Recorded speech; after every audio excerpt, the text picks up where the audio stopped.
Liqauli sallallahu alaihi wasallam, seperti yang diucapkan oleh baginda Nabi Muhammad, rufi'a an ummatil khata'u wan nisyanu wa mastukrihu alaih.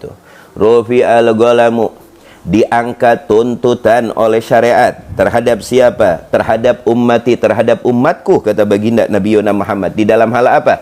Yang pertama khata'u, apabila salah. Wan nisyanu, yang kedua apabila lupa, dalam keadaan lupa. Wa mastukrihu alaih, dan dan mereka yang dibawaan ancaman atau dibawa paksaan. Itu rufi'al ghalam, terangkat tuntutannya. Kalau yang pertama kan hadis apa? Rufi'al ghalamu an salasin, ya. Anis sabi hatta yablugha, wa anil majnuni hatta yafiqa, wa anin naimi hatta yastaiqidha. Itu 3 tuh. Nah, yang keempatnya, mana dalil mukrah kalau dipaksa itu perceraian tidak terjadi? Kalau dibawa ancaman, seorang suami yang diancam untuk menceraikan istrinya tapi tidak terjadi, rufi'al qalamu an ummati al khata'u wan nisyanu wa mastukrihu alaih. Paham tak? Rawahu Ibnu Majah. Tapi dengerin dulu, kapan dibawa paksaan dan dibawa ancaman itu tidak sah. Itu ada syaratnya. Ada syaratnya. Jangan mentang-mentang dipaksa. Oh enggak jadi. Tadi saya dipaksa sama tetangga. Paksa apaan nanti sama tetangga? Motif pemaksaan itu ada syaratnya. Sehingga perceraian suami dibawa ancaman, dibawa paksaan itu tidak sah. Paham? Tidak terjadi perceraiannya, tapi lihat ada syaratnya, syurutul ikrah, syarat-syarat ikrah yang emang disahkan oleh syariat. Kapan nih seorang suami kalau diancam untuk menceraikan bininya tapi tidak terjadi cerai walaupun suami sudah mengeluarkan kalimat cerai? Kapan itu? Lihat. Syurutul mukrah yang pertama, gudratul mukrahu ala tahqiqi, gudratul mukrih fa'il.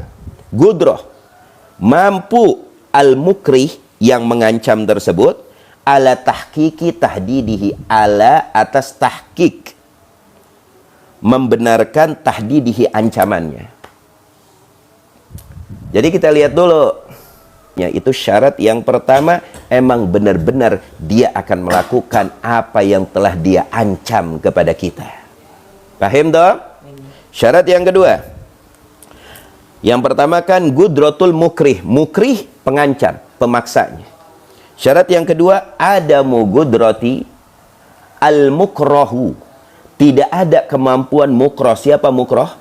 Bagi yang dipaksa, bagi yang diancam, gak punya kemampuan. Oh, yang ngancamnya badannya gede, ya, kekuatannya luar biasa, bawa senjata lagi. Kita mana badan kerempeng, ya, silat nggak punya. Paham dong? Dengan tangan kosong, waduh, udah kita nggak bakal mampu nih ngelawan. Nah, itu tidak ada masalah. Paham? Adamul gudrah, tidak ada gudrah, kemampuan. Al-mukrah, tuh maf'ul bih. Yang pertama mukrih, paham? Yang kedua mukrah, yang dipaksa. Ala daf'i, itu ala atas daf'i, melawan al-mukrihi, paham? Terhadap yang mengancam.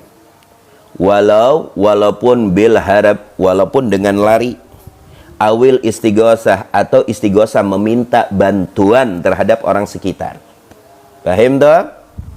Nah, lihat syarat yang kedua, kalau dibawa ancaman sah apa tidak? Lihat syarat yang kedua, tidak ada kemampuan bagi orang yang di bawah ancaman, gak punya kemampuan. Paham toh?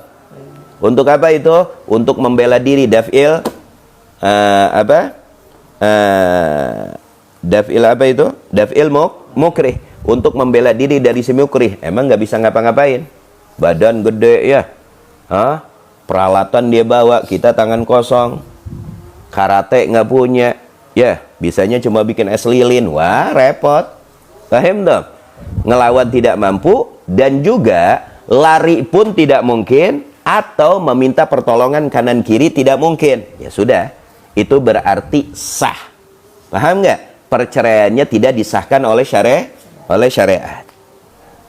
Lalu syarat yang ketiga, dhannuhu, prasangka, sangkaan. Dhannuhu, hu dhamir kembali kepada siapa? Mukrah, yang dipaksa, yang dibawa ancaman. Dhannuhu, prasangka seorang suami, hu dhamir kembali kepada seorang suami yang dibawa ancaman, annahu, ana sesungguhnya hu seorang suami tersebut, inimtana'a, kalau tidak mengikuti, min fi'lin, min dari fi'li,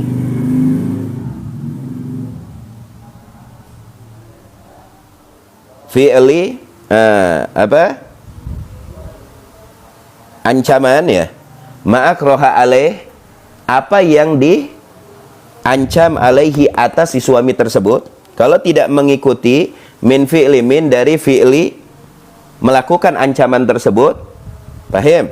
Ma'akroha alaih, dengan apa-apa yang yang diancamkan alaih terhadap suami tersebut.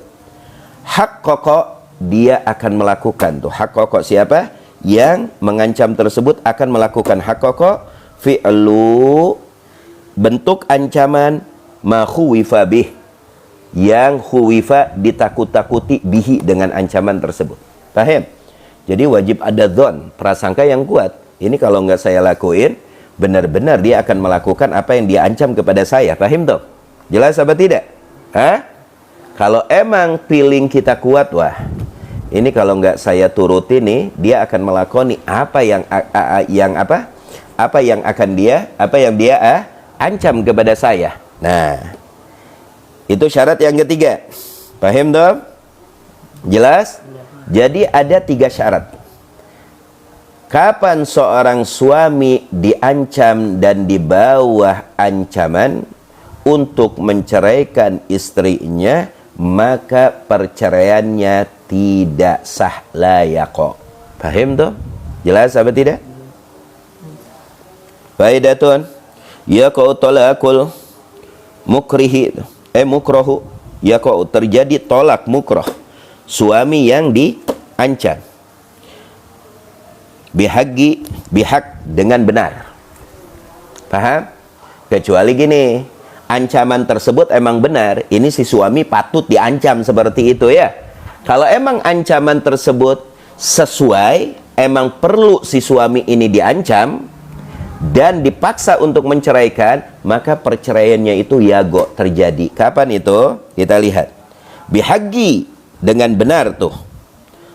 Paham? Ancaman apa? Pemaksaan ancaman dengan benar. Seperti apa itu?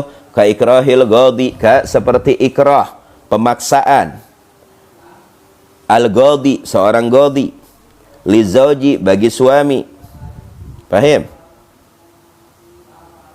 Ini apa? Sebentar, ini ntar ada babul ila yang akan kita jelaskan tuh. Li zaujil mauli ba'da mudatil ila tuh. Ba'da muda ila ini ntar ada babnya sendiri. Kita akan kaji tuh. Mudatil ila ala tolaki. Mas'alatun, itu ditandain. Idza ukriha zauju tuh. Idza apabila ukriha, dipaksa, diancam az-zauj. Idza ukriha az-zauju, seorang suami, ala ayutoliko tuh, ala atas ayutoliko, untuk menceraikan zaujatahu, istrinya, salasan, 3 kali tolak atau 3 kali cerai. Fatollakoha, famaka tollakoha, siapa yang menceraikan? Fa'ilnya di sini si suami, menceraikan si istrinya, wahidatun, 1. Diancamnya untuk menceraikan berapa? 3. Diancam, wahai suami, kamu wajib menceraikan 3 cerai kepada istrimu. Tapi yang diucapkan oleh suami ternyata apa? Wahidah, cerainya cuma 1. Waqa'at tolaku, maka di posisi itu waqa'at, terjadi tolaku, perceraian. Loh, diancamnya 3, kenapa ente cerai 1? Berarti kan kalau ente cerai 1 tidak mengikuti pemaksaan, yang memaksa dengan 3, berarti Anda mempunyai feeling yang maksa ini tidak akan mengapa-ngapai aku. Benar apa tidak? Jelas apa tidak? Diancamnya untuk menceraikan bininya 3, diceraikan oleh lakinya di bawah ancaman 1. Terjadi apa tidak perceraian? Terjadi. Paham tak? Waqa'at tolak li'anna sesungguhnya si suami tersebut hasola lahul ikhtiar. Hasola mendapatkan lahu bagi suami ikhtiar, kebebasan. Di bawah ancaman untuk menceraikan bininya 3, fakhtaro. Siapa yang memilih? Si laki fa'ilnya ikhtaro memilih, wahidah memilih cerai satu. Berarti si pengancamnya memberi kebebasan dan memberi pilihan. Seakan-akan seperti itu. Toh ketika dicerai satu, marah nggak si pengancamnya? Tidak marah. Paham toh? Jelas apa tidak? Bisa dipahami? Mas'alatun. Nah, nih di sini nih. Nih, apa? Apa namanya?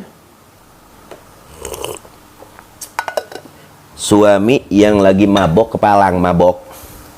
Mau mabok whisky, bir bintang, anggur, atau lem aibon, ya, yang nggak modal tuh mabok ya. Kalau suami dalam keadaan mabok, lalu dia menceraikan istrinya, sah apa tidak? Terjadi nggak cerai? Terjadi apa tidak perceraiannya? Lihat. Yaqa'ut talaku mas'alatun, yaqa'ut talaku, terjadi tolak perceraian dari seorang suami as-sakran yang dalam keadaan mabuk. Terjadi perceraiannya. Tapi ingat, al-muta'addi, kalau disengaja. Kalau emang mabuknya disengaja, emang pemabuk ya. Pagi mabuk, siang mabuk, malam mabuk ya. Kalau emang dia pemabuk dan mabuknya disengaja, lalu dia mengungkapkan cerai kepada istrinya, terjadi apa tidak? Terjadi. Beb, kan orang mabuk di luar alam sadar. Orang mabuk di luar alam sadar. Kenapa terjadi? Terjadi. Kenapa? Karena dia tidak menyadarkan dirinya dengan cara sengaja. Paham? Karena dia mabuknya disengaja. Paham dong? Kalau seorang suami dalam keadaan mabuk disengaja lalu menceraikan istrinya, terjadi apa tidak perceraiannya? Terjadi. Awas, hati-hati. Al-muta'addi bisukrihi itu yang sengaja bisukrihi karena mabuknya. Kecuali si suami tersebut mabuknya tidak disengaja. Contoh, dikerjain sama temennya. Itu disengaja apa tidak? Tidak disengaja. Paham dong? Tidak disengaja. Paham? Kalau emang mabuknya tidak disengaja, tidak disengaja. Paham dong? Nah, kalau seorang suami mabuknya tidak disengaja, maka hukumnya apa? Tidak terjadi cerainya. Contoh tuh, dikerjain sama temannya, dikasih minum, tahu-tahu minuman itu minuman yang memabukkan, mabuk tuh si suami tersebut karena dikerjain sama temannya. Terus dia menceraikan bininya, terucap dari mulutnya, sah apa tidak? Tidak sah. Paham toh? Tolaknya tidak terjadi. Paham toh? Jelas apa tidak? Jelas apa tidak? Tolaknya tidak terjadi. Paham?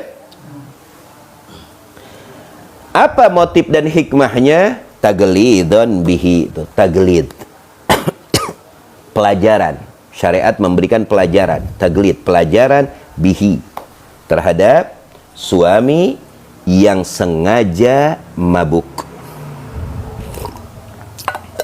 Itu syariat memberikan apa? Memberikan pelajaran. Paham dong? Jelas apa tidak?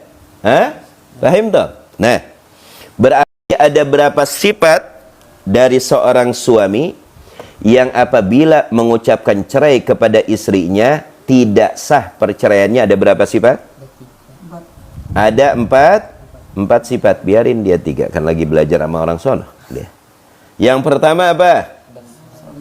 Sobiyun. Yang kedua majnun, gila. Yang ketiga naim, orang yang ngigo. Yang keempat mukrah, dibawa ancaman. Nah, apabila seorang suami tersebut ada di 4 sifat ini, maka perceraiannya tidak sah dan tidak terjadi. Atau seorang suami yang dalam keadaan mabuk yang tidak disengaja, itu pun perceraiannya tidak sah. Ungkapan cerai kepada istrinya tidak terjadi. Fahim tak? Jelas apa tidak? Fahim tak? Jelas apa tidak? Jelas apa tidak? Nah, itu ada 4 sifat. Hukum dari apa? Hukum dari seorang suami yang perceraiannya dihukumkan tidak sah. Nah, ini penting. Bagi suami istri ini penting. Awas. Wajib memahami hukum-hukum rumah tangga.